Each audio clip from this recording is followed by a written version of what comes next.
Story 1. I shared an office with the most untidy person. She used to leave coffee cups everywhere until they grew mold. I had been off for a week and was in the office doing paperwork. I would normally remove all the mugs but hadn't gotten around to it. I set my coffee down and went to take a gulp, accidentally picked up one of the lumpy moldy ones. I could feel it slide down my throat. I couldn't drink coffee for ages. Story 2. Worked as a waterproofer. One day, our supervisor sent us to a barn at a random farm. It turned out a homeless man had been living in the most dire conditions I have ever witnessed. He was given a place to live, the barn, in exchange for working for free. Not only was it completely illegal, but this place had rats, feces, and a toilet turned brown from the waste and mold. It reeked. His bed was literally stained all over.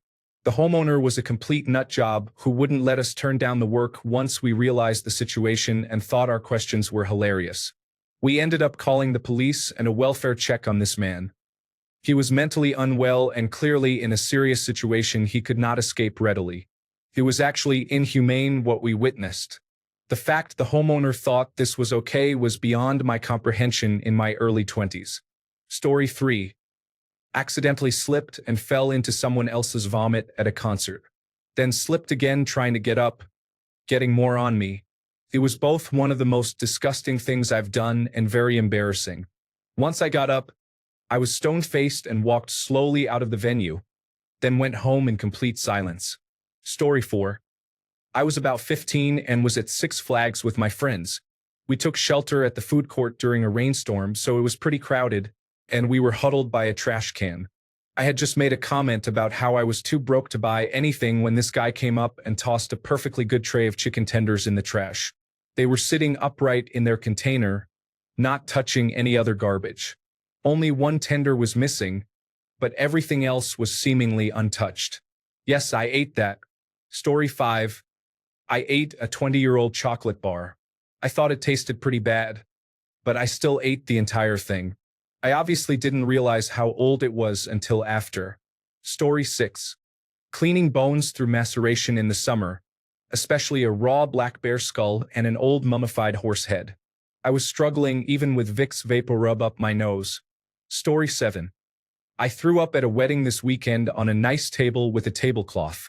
I wasn't drinking, but my sister-in-law had too much and puked on the dance floor, and the smell set me off too.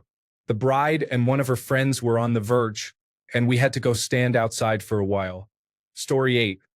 When I did biohazard and crime scene cleanup, I would say the most disgusting thing I have ever done is clean a hoarder's house that doubled as an unattended death cleanup and tripled as a dead pet cleanup.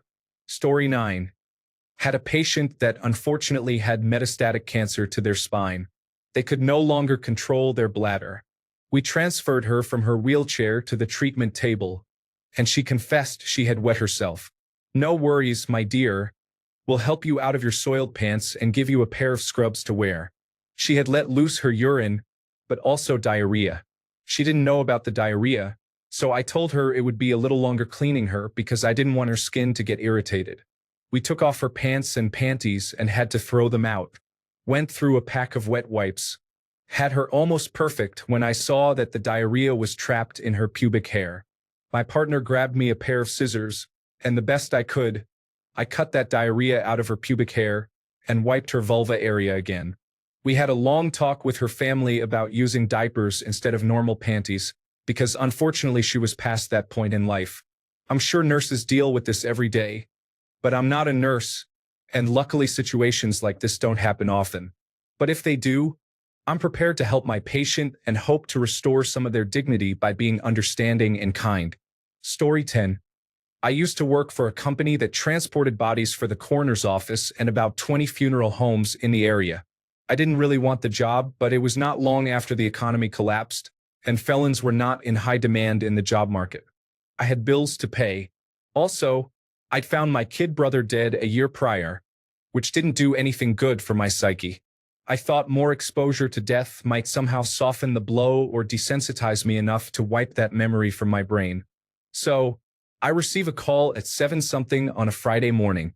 I'm to meet the medical examiner at the scene of a fire. When I arrive, I'm told the deceased is an 83-year-old man named Sidney, and it's his birthday. He planned to have the family over that afternoon to celebrate, but didn't like the look of the weeds growing between the brick pavers stretching from his home to his detached garage.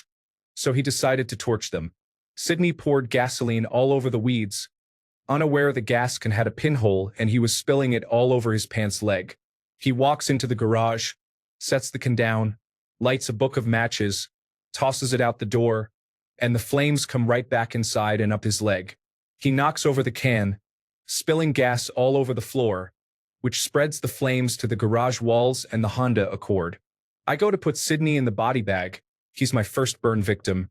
And when I grab his arms, his skin crackles like a hot dog that's been on the grill too long. His skin came off in my hands, as degloving and slippage are common in serious burns. So it's probably 9:30 by the time I load the birthday boy into the vehicle. He smells awful. As soon as I close the rear door, Sean, the medical examiner, sticks his head around the van's rear and says, "Ready for the next one? She's only 2 miles from here." Neighbors reported a foul odor and say they haven't seen her in weeks. Oh joy. The lady lived in a townhouse condo.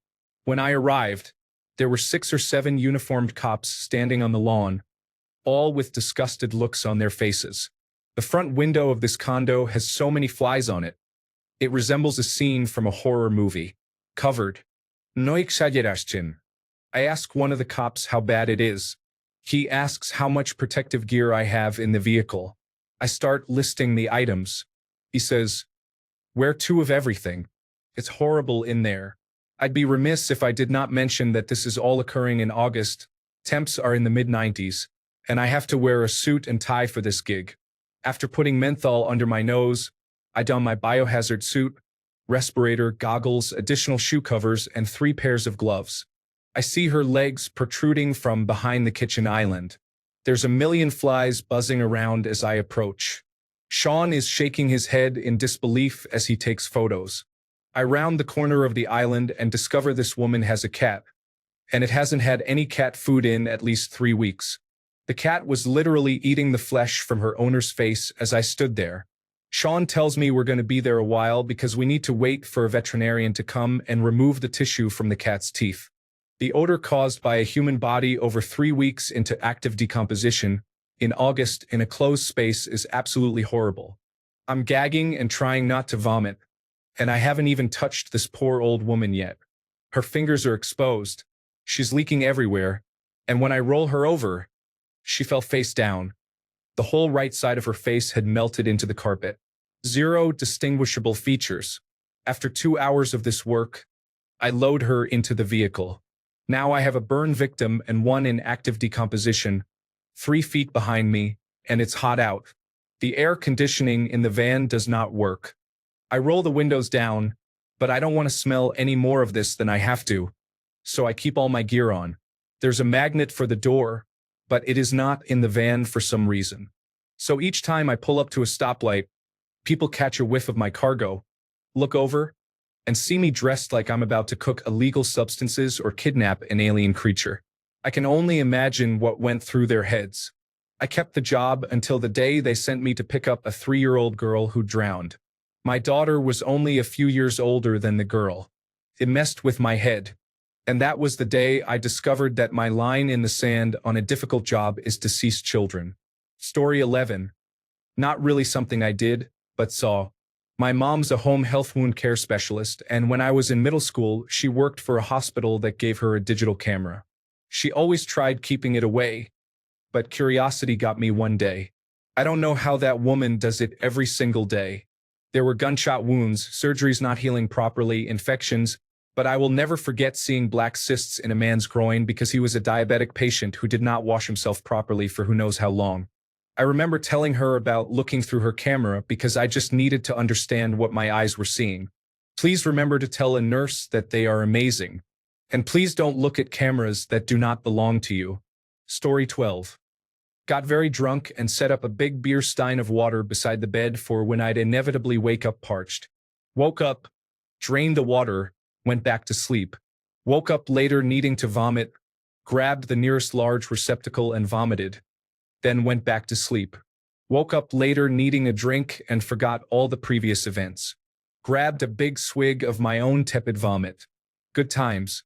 Story 13. I had an accident in the shower. Luckily, it was diarrhea. I was on my way to the bathroom and somehow injured my lower back and had terrible back spasms. I fell to the floor and had an accident. There was no way I would be able to sit down on the toilet in that state, so I somehow managed to get into a semi-standing position and went in the shower. It was the worst pain of my life. I managed to use the toilet the next day. The spasms lasted for 2 weeks. It was pure hell. Story 14. It's not the most disgusting, but it definitely stuck with me. During COVID-19, I had a diabetic patient who was already not doing well. The few days I had him prior, he was still conscious and able to communicate with us. Apparently, the night nurse did not do as many rounds as she claimed. I came in the next morning and tried to get his vitals, but no luck. This man had clearly been dead for a bit. I tried switching the pulse oximeter to his foot to confirm for the doctor. 2 of his toes fell off and hit the floor. I think I'm just completely numb to the medical world at this point, so I picked up his toes and put them in my pocket. I have no idea why I did it, but my brain wouldn't let me leave them on the floor and risk embarrassing this sweet man. We bagged him with his 2 toes in a cup and said a few words. It was super fun when my charge nurse watched me pull them out. Story 15. Maybe the time I was having sex with my then boyfriend and he tasted weird down there, like someone else's vagina. Found out later on he cheated a lot. He didn't even shower after and let me put it in my mouth. Story 16.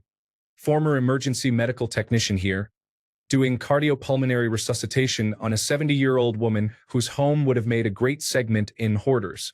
I remember looking down and realizing I was kneeling in literal pounds of cat feces and dirty litter, lightly covered by some old wet newspaper. Not to mention the rotting food and mold everywhere. Oh, did I mention it was August in New Jersey? And you can bet your ass her trailer had no air conditioning. We didn't get her back, but we went at it for a good 45 minutes. Paramedics, emergency medical technicians, police officers, and a few off-duty firefighters. You can only imagine the smell. Story 17. Had sex with my very first boyfriend after he came back from the gym. He defecated himself during his workout and didn't tell me. The stench during sex. I will never forget that. Story 18. First, my defense. I suffer from Crohn's disease. One day we were out shopping, and I had a sudden flare-up. I knew I had a matter of minutes to get to a toilet. I set off for the public ones, waddling like a penguin in a documentary, and burst into the men's room and straight into the nearest cubicle. I turned around and dropped my trousers, but only managed to get halfway to the seated position. It squirted over the seat, onto the floor, and splashed under the partition. I managed to get myself and my seat reasonably clean, but the next cubicle was a write-off. Story 19. I vomited red in the school parking lot, then dashed inside like nothing happened. I only had fruit punch-flavored Gatorade that morning, and my medication recommends taking it on a full stomach. So, what ended up happening is I projected my stomach contents about 2 feet in front of me. One of the teachers ran out because she saw me vomit red. I just shrugged and said that I felt fine and that I was just hungry, then dashed inside while she stood there confused. Story 20. I accidentally drank my own pee. I used to live in this apartment complex, and my bathroom toilet was broken for about a week. When I would wake up in the night to pee, I did not want to walk all the way out to the public bathroom in the building, so I would pee in things I could find, then dispose of them later. I peed into one of those empty chocolate milk jugs. The next day, I completely forgot I had peed into it, and it felt like it had a lot in it, so I put it back in the fridge. A couple of hours later, I yanked it right out of the fridge and took a big gulp of my own cold pee. I gagged hard. Story 21. I was in a dimly lit basement party as a teenager. Red Solo cups were everywhere. I set mine down and picked it back up a few moments later. I took a big gulp and accidentally picked up someone's cup filled with chewing tobacco spit. Story 22. When I was 10 or so, I was on vacation with my dad in Turkey. It was all-inclusive, so I drank and ate huge amounts of sugar all day. While I was relaxing in the sun with about 50 or 60 people around the big main pool, my stomach got really upset because of that, and after a minute, I suddenly felt I was going to vomit within seconds. So what did I do? I jumped right into the pool. I started vomiting midair, and it continued underwater. When I came back up, swimming in everything I had recently eaten, half the people were already standing and screaming, saying, "You, that's so disgusting," pointing at me. They then evacuated the pool and closed it down for the rest of the day. Yeah, my confidence took a hit there, and my dad made fun of me for almost 20 years. Story 23. As a kid, I got frequent migraine attacks. One day, I had to travel by train for a couple of hours. Just a couple of 100 meters from the train station, I threw up, including the 2 painkillers I had taken. I could clearly see the pills on the ground and figured that since they just left my body, it wouldn't be that crazy to swallow them again. So I did.